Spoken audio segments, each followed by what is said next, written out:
오늘 여러분과 더불어 함께 나눌 말씀의 주제는 믿음의 분량과 근심의 분량은 반비례합니다. 이런 말씀을 함께 여러분들과 나누려고 합니다.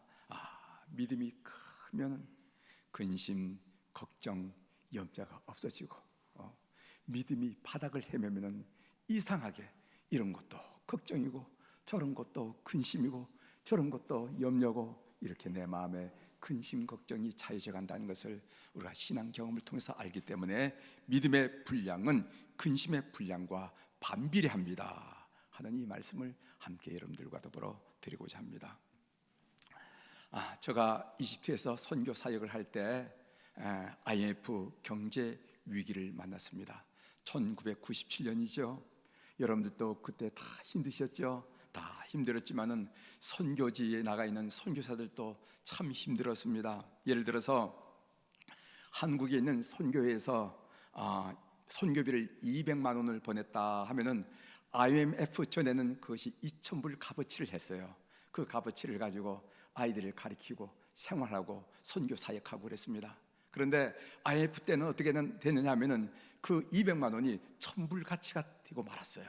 그 화폐 가치가 그렇게 떨어졌습니다. 그 1,000불로 아이를 가르치고 그리고 또 생활을 하고 그리고 또 선교 사역을 한다는 것이 도저히 어려워서 어떤 선교사들은 아이들 학교를 그만두게 하고 공부하는 것을 그만두게 하고 또 어떤 선교사들은 그 가족들을 한국에 먼저 보내고 선교사만 현재 남아있는 그런 일들이 벌어졌습니다. 장로교 선교사 한 분이 계셨어요. 저와 비슷한 또래 나이의 사람이었기 때문에 늘 얘기를 많이 했는데 한 번은 저를 만나서 자기 고민을 이야기하는 겁니다. 아이들을 가르칠 수 없으니 어떻게 하면 좋겠느냐 하는 얘기입니다. 그래서 아이들과 아내는 한국에 보내고 자기만 선교지에 남기로 했다 이렇게 결정을 했노라고 얘기했습니다. 제가 고민했어요. 가족이 떨어져 살면 안 된다. 설마 죽기야 하겠느냐? 죽을 각오로 사역을 하다 보면은 하나님이 그의 정도를 굶기진 않겠지 하면서 고민을 했어요. 그런데 그 선교사는 여러 날 고민 끝에 결국 아이들을 그리고 가족을 한국으로 보냈습니다. 선교비는 한국에서도 생활해야 되니까 선교비는 한국으로 도로 보내고 그리고 본인이 생활하고 사역할 것은 여행 가이드를 하면서 벌었어요. 처음에는 아르바이트 정도로 시작한 여행 가이드 일이었지만은 시간이 지나면서 아예 전업 여행 가이드가 되고 말았습니다. 돈도 벌었습니다. 가끔씩 만나면 본인도 내가 여행 가이드인지 아니면 선교사인지 잘 모르겠어. 자기 정체성에 혼란이 온 것입니다. 결국 그는 본부에다가 목사 사직서와 그리고 선교사 사직서를 제출하고 말았습니다. 제가 오늘 설교를 시작하면서 이 말씀을 여러분들에게 드린 이유는 무엇인가 하면은 그것은 자기 정체성이 그렇게 중요하다는 것입니다. 내가 누구인가를 모르면은 망하는 것입니다. 나는 누구인가를 알면은 아무리 상황이 어렵다 하더라도 꿈을 가질 수가 있어요. 하나님의 아들이라는 믿음이 확실한데 왜 자신감이 없겠습니까? 하나님의 아들이라는 믿음이 확실한데 무슨 일인들 못하겠어요? 하나님의 아들이란 믿음이 확실한데 어디든지 못 가겠습니까? 제가 여러분들에게 언젠가 말씀드린 내용입니다. 저는 중고등학교 때 성령을 체험하고 얼마나 당당했던지 늘 어깨를 쫙 펴고 다녔어요. 꺼릴 게 없더라고요. 전능하신 하나님이 내 아버지인데 뭘 꺼리겠어요? 꺼릴 게 없더라고요. 그래서 늘 이렇게 어깨를 쫙 펴고 이렇게 다녔는데 여러분이 잘 아다시피 제가 강릉주안교회 출신이 아닙니까? 그 교회 장로님들이 저를 보면은 진홍군은 뭐가 그렇게 당당해서 배를 쑥 내밀고 다니냐고 이렇게 물었어요. 어깨를 피니까 배가 나오잖아요. 그러니까 어깨를 쫙 펴고 이렇게 다니니까 진홍군은 뭐가 그렇게 당당해서 배를 그렇게 쑥 밀고 다니냐고 하면서 장로님들이 말씀하는 것이 아직 기억납니다. 저에게는 하늘을 반이나 가리는 대관령이 높아 보이지 않더라고요. 그리고 끝도 없는 동해 바다가 넓어 보이지 않아요. 하나님의 사람이란 믿음이 저를 그렇게 당당하는 것을 저 당나귀 맞는 것을 청소년기에 체험했습니다. 자기 정체성이 그렇게 중요하다는 것이죠. 제가 이런 말씀을 여러분 드릴 때 성령 충만을 경험하는 우리 사랑 교우들은 그렇지 나도 지금 그런데, 아니면 나도 그런 때가 있었는데 목사님도 그런 경험을 동일하게 하셨구나, 아마 여러분 동감하실 줄 분명히 믿습니다. 오늘 우리가 읽은 본문에 보면은 떠돌아다니는, 방황하고 배회하는 이스라엘의 한 지파가 나와요. 그 지파가 어떤 지파인가 하면은 단 지파입니다. 우리 사사기 18장 1절을 같이 한번 읽어보도록 하겠습니다. 1절을 같이 읽도록 하겠습니다. 그때 시작.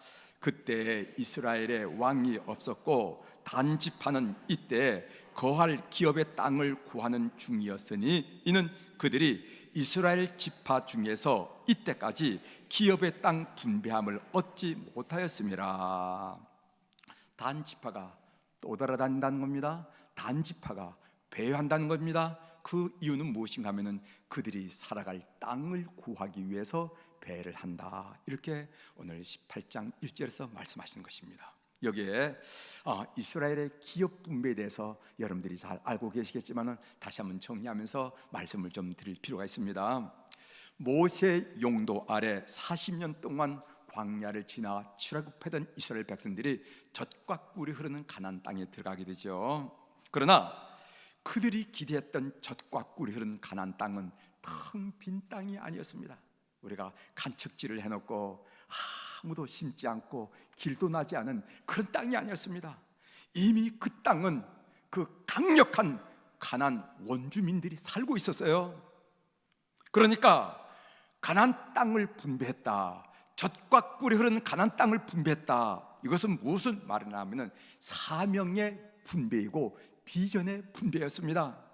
그 땅을 정복하고 그 땅에서 공의와 사랑이 편만히 흐르는 하나님 나라를 건설하라 하는 비전과 사명을 분배한 것이나 마찬가지입니다.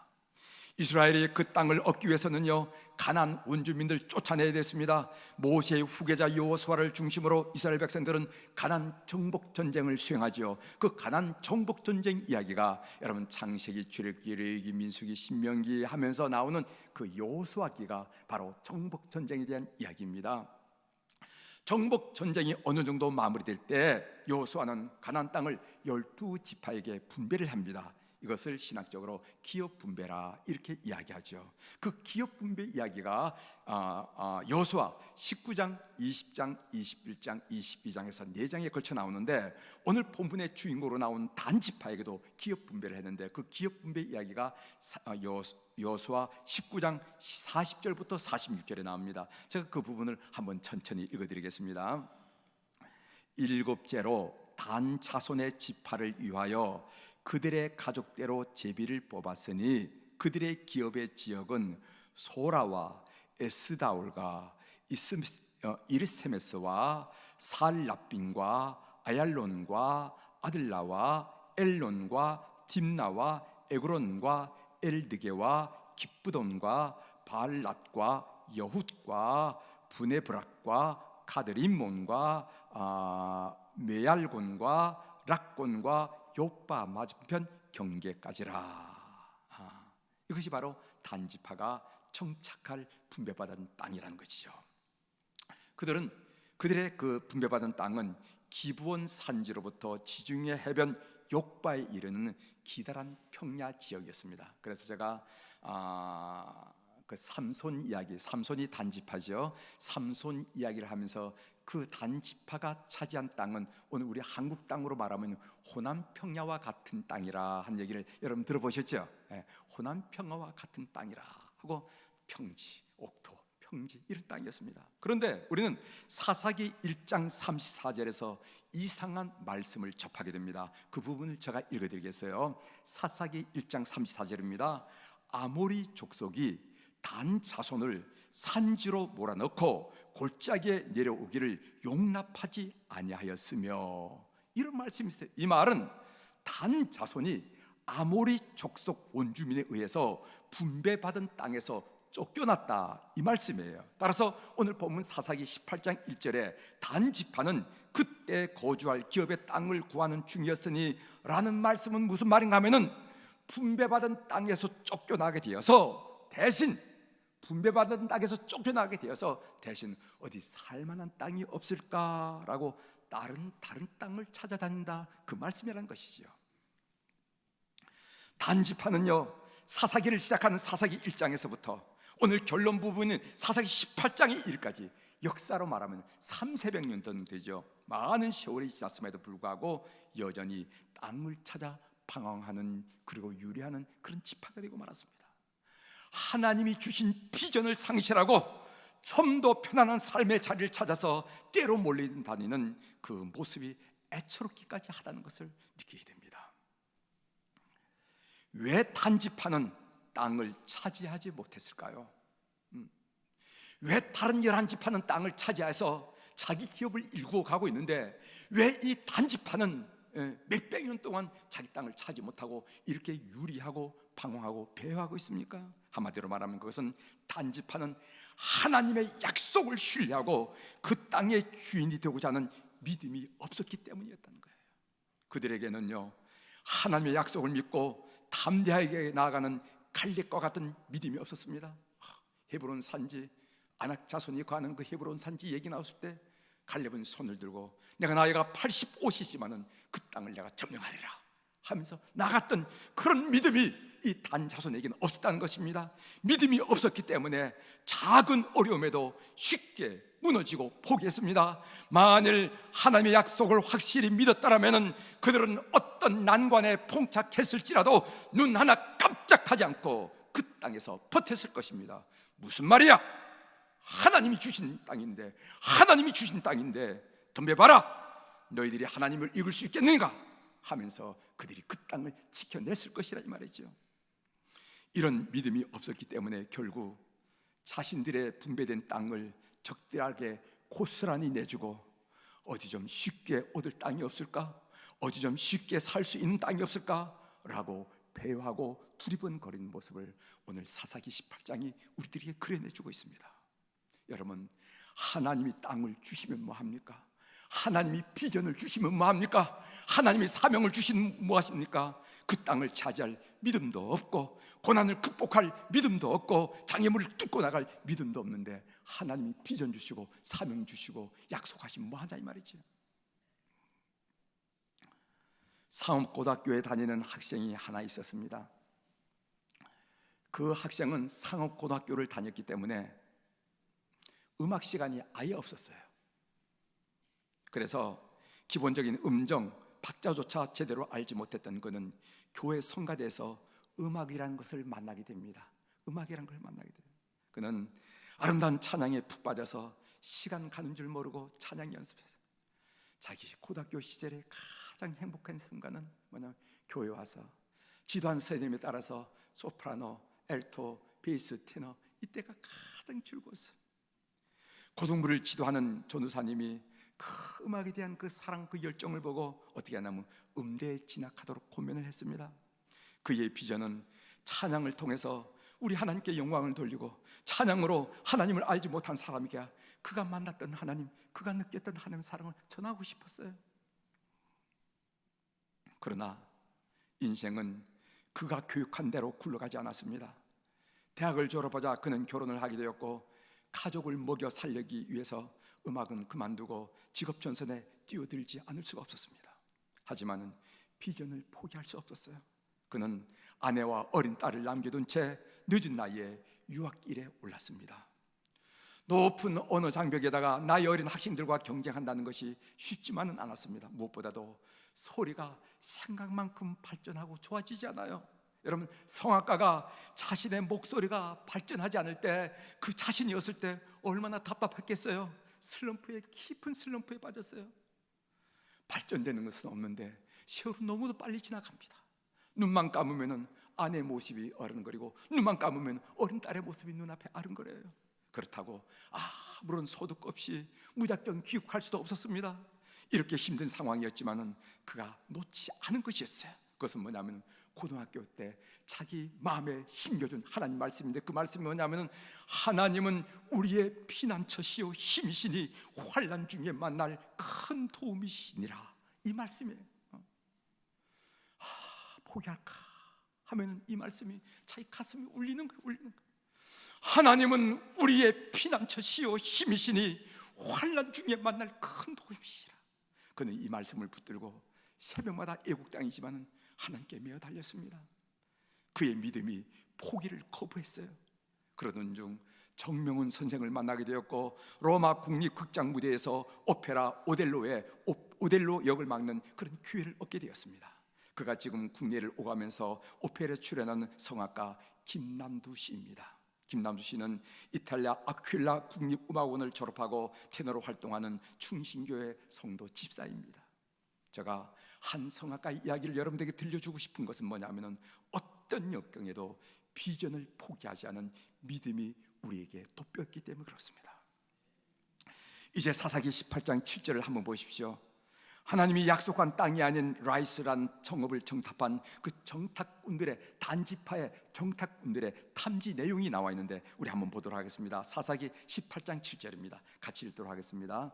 이에 시작. 이에 5사람이 떠나 라이스에 이르러 거기 있는 백성을 본즉 염려 없이 거주하며 시돈 사람들이 사는 것처럼 평온하며 안전하니 그 땅에는 부족한 것이 없으며 부를 누리며 시돈 사람들과 거리가 멀고 어떤 사람과도 상종하지 아니하미라. 이것은 약속의 하나님이 젖과 꿀이 흐르는 약속의 땅이 아닙니다. 그 약속의 땅을 훨씬 넘어서 북쪽인데, 거기에 산지파의 정탐꾼 5명이 정탐한 다음에 탐지한 내용을 보고한 내용입니다. 이 라이스 성읍은 헬몬산, 헐몬산 산자락에 붙어있는 가나안 땅의 최북단 성읍이에요. 지난 작년에 우리가 성지순례를 갔는데 그때 물이 콸콸 나오는 그 현장을 우리 성지순례객들이 보셨죠? 그것이 바로 그 지역이에요. 안 갔다 오신 분 조금 그렇죠? 네,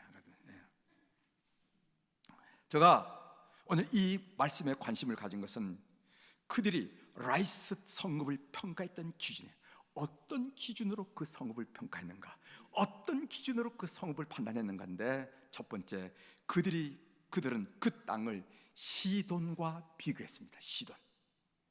시돈 사람들이 사는 것처럼 평온하며 안전하니 이들의 땅 선택 기준은 시돈이었습니다. 그리고 둘째, 그들은 그 땅이 얼마나 그들에게 경제적인 유익을 줄 수 있느냐에 관심을 가졌습니다. 그 땅에는 부족한 것이 없으며 부를 누리며, 이것이 바로 그 라이스란 땅을 선택하는 그들의 판단 평가 기준이라는 거예요. 어디에도 하나님의 눈으로 그 땅을 봤다라는 말이 없어요. 하나님의 눈으로 보니, 믿음의 눈으로 보니 그 땅이 어떻더라, 그런 얘기가 없어요. 어디에도 우리가 기대하는 여호와 하나님 이야기가 나오지 않는다는 거예요. 그들이 그 땅을 평가하면서 여호와 하나님이 주신 땅이다, 여호와 하나님의 눈으로 보기에, 여호와 하나님의 시선으로 보기에 이게 이렇게 나가야 되는데, 그들이 비교한 것은 시돈 사람, 그리고 그 땅에 보니까 물이 많으니까, 곡식이 풍성할 테니까 넉넉하겠다, 경제적인 관점으로 보고 있더라는 거예요. 이것은 단지파의 문제만이 아닙니다. 사사기 역사가는요, 이 문제는 그 시대를 살았던 이스라엘 공동체의 문제라는 겁니다. 단지파만 이런 줄 아느냐? 루벤 지파도 그렇고 유다 지파도 그렇다 이 말이지. 너희들에게 하나님, 여호와 하나님은 자리는 어디 있느냐? 라고 지금 이 사사기 역사가는 우리에게 묻고 있는 거예요. 우리도 반면교사로 귀담아 들어야 될 말씀이라 저는 생각합니다. 3만 불 된 국민소득 3만 불 된 우리는 도대체 우리의 삶의 자리에, 우리의 가정의 자리에 하나님의 존재는, 하나님의 자리는 있는지 없는지 우리가 귀담아 들어야 할 부분이라는 거지. 믿음이 없는 단지파가 어떤 행동을 하고 있는지 그 행태를 한번 보십시오. 그들의 행동이 용사다운 행동이었는지 아니면 깡패 같은 행동인지 한번 살펴보시길 바랍니다. 여러분, 용사와 깡패가 어떻게 다릅니까? 그 차이가 무엇입니까? 용사는 명분 있는 전쟁을 하고 깡패는 명분 없는 싸움을 한다는 것입니다. 용사는 정의를 위해서 강자와 싸우고 죽든 살든 정의를 위해서 싸우는 자가 용사이고, 깡패는 자신의 입속을 차리기 위해서 약자를 건드리고 힘들게 하는 것이 깡패 아니겠어요? 그것이 용사와 깡패의 차이입니다. 우리는 사사기 18장 후반부에서 단지파의 어처구니 없는 행동을 보게 됩니다. 우리 한번 읽어보겠습니다. 18장 25절을 주목해 보십시오. 25절. 단자손이 시작. 단자손이 그에게 이르되 내 목소리를 우리에게 돌리게 하지 말라. 노한 자들이 너희를 쳐서 내 생명과 내 가족의 생명을 잃게 할까 하노라 하고, 이 말은 자기의 소유물을 강탈해가는, 왜 내 소유물을 강탈해가느냐고 항의하는 미가 가족을 행해서 조용히 해, 그러지 않으면 다친다, 이렇게 얘기하는 거예요. 여러분, 이럴 수가 있습니까? 공동체의 한 형제의 소유물을 그냥 부탁해서 가져가는 것도 아니고 강탈해 가면서 이렇게 하면 안 되죠. 지금 단지파의 행동이 용사 같은 행동을 합니까? 아니면 뒷골목에서 몰려다니면서 못된 짓이 하는 동네 깡패 같은 행동을 하고 있습니까? 뒷골목 깡패 같지 않나요? 아무리 족속을 두려워하여 하나님이 약속의 땅에서, 하나님이 약속한 땅에서 쫓겨난 주제에 힘없는 미가 집안 사람들 상대로 큰 소리치고 있는 이 단지파의 모습 생각해 보십시오. 한 지파와 한 집안의 싸움, 이게 말이 됩니까? 지금 단지파가 이렇게 형편없는 부끄러운 짓을 하고 다니고 있는 거예요. 이제까지 사사기 18장에 나온 단지파의 행태를 전체적으로 한번 살펴봤습니다. 이제 마음을 가라앉히고 오늘 본문을 통해서 우리 시대에 살아가고 있는 우리에게 주시는 하나님의 음성을 한번 들어봅시다. 제가 여러분들 한번 생각해 보세요. 단지파가 이렇게 볼썽사납게 된 이유가 무엇입니까? 적어도 야곱의 12지팡에서 유다, 루벤 같이 다 한 지파를 이루는 이 지파가 왜 이렇게 형편없이 전락하고 말았냐 이 말이죠. 그것은 기업으로 분배된 땅을 차지해서 일으켜야 할 하나님 나라에 대한 비전을 상실했기 때문에 그렇습니다. 비전을 상실하니까 한 지파가 겨우 한 집안에 시비를 걸어서 멱살잡이를 하고 있는 것을 우리가 보고 있어요. 비전을 상실했다는 겁니다. 비전을 상실했다는 겁니다. 그렇다면 그들이 비전을 상실한 이유는 무엇입니까? 그것은 그들이 하나님의 백성이라는 자기 정체성을 상실했기 때문에 그렇습니다. 자기 정체성을 그렇다면 그들이 자기 정체성을 상실한 이유는 무엇입니까? 그것은 하나님에 대한 믿음을 상실했기 때문에 그렇습니다. 결국 우리는 믿음이 중요하다 하는 결론에 이르게 되는 것입니다. 그래서 인생은 나는 누구인가? 라는 문제가 해결되어야 그럼 나는 무엇을 할 것인가? what의 문제가 해결되고, 그리고 what의 문제가 정립이 돼야 어떻게 그 일을 이룰 것인가? how 문제가 해결된다 하는 걸 여러분 아시죠? 여기서 나는 누구인가? 라는 문제를 해결해 줄 수 있는 것이 뭐냐면은 하나님에 대한 믿음이라는 거예요. 하나님에 대한 믿음이 있어야 나는 누구인지 알게 되고, 내가 누구인지를 알아야 비전이 보이고, 비전이 보여야 내가 무엇을 할 것인가, 어떻게 할 것인가 나갈 수 있다는 것입니다. 출발은 언제나 하나님에 대한 믿음이에요. 하나님을 믿는 믿음이 중요합니다. 이것이 본문이 우리에게 주는 메시지라고 저는 판단했어요. 사사기 18장을 읽고 묵상하고 읽으면서 이게구나. 이것이 오늘 현대를 살아가는 우리에게 준 메시지구나. 그것은 뭐냐면은 하나님을 믿는 믿음이 중요하다는 것입니다. 믿음이 이깁니다. 요한일서 5장 4절에 보면은 무릇 하나님께로부터 난 자마다 세상을 이기느니라. 세상을 이기는 승리는 이것이니 우리의 믿음이니라. 믿으시길 바랍니다. 세상을 이기는 승리는 이것이니 우리의 믿음이니라. 이렇게. 세상을 이기는 것은요, 그 사람이 인물이 잘나는 것도 아니고, 배워서도 아니고, 배경이 있어서도 아니고, 힘이 있어도 아니고, 완력이 있어도 아니고, 세상을 이기는 승리는 이것이니 우리의 믿음이니라. 이 믿음이 충만하고 출중한 성도들이 교회 속에 가득 넘치기를 주의 이름으로 축원합니다. 믿음의 분량과 근심의 분량은 반비례해요. 믿음은 두려움과 염려와도 반비례합니다. 믿음이 크면요 두려움은 없어지고, 믿음이 작으면 두려움은 커지게 되는 법이에요. 인생은 그렇게 돼 있습니다. 여러분과 더불어 찬송을 좀 하나 부르고 싶은데 357장을 한번 펴보시길 바랍니다. 찬송가 357장. 제가 말씀을 준비하면서 저희 입가에 계속 맴돌던 찬송이 뭐냐면 믿음이 이기네, 믿음이 이기네, 믿음이 이기네, 믿음이 이기는 거예요. 믿음이 이기는 것을 꼭 믿으시고, 주 예수를 믿는 믿음이 결국 승리한다는 것을 우리 함께 고백하면서 찬송가 357장 한번 부르고 말씀을 마치도록 하겠습니다.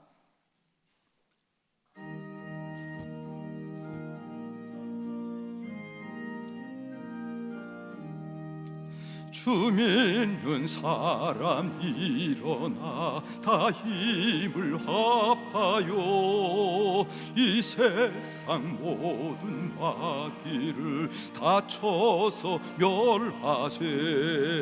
저와 오는 적군을 다 싸워 이겨라. 주 예수 믿는 힘으로 온 세상 이기네. 믿음이 이기네, 믿음이 이기네. 주 예수를 믿음이 온 세상 이기네. 온 인류 마귀 괴율로 근회에 빠지니 진리로 띠를 띠고서 쭈무리세. 참 믿고 의지하면서 겁없이 나갈 때 주 예수 믿는 힘으로 온 세상 이기네. 믿음이 이기네, 믿음이 이기네. 주 예수를 믿음이 온 세상 이기네.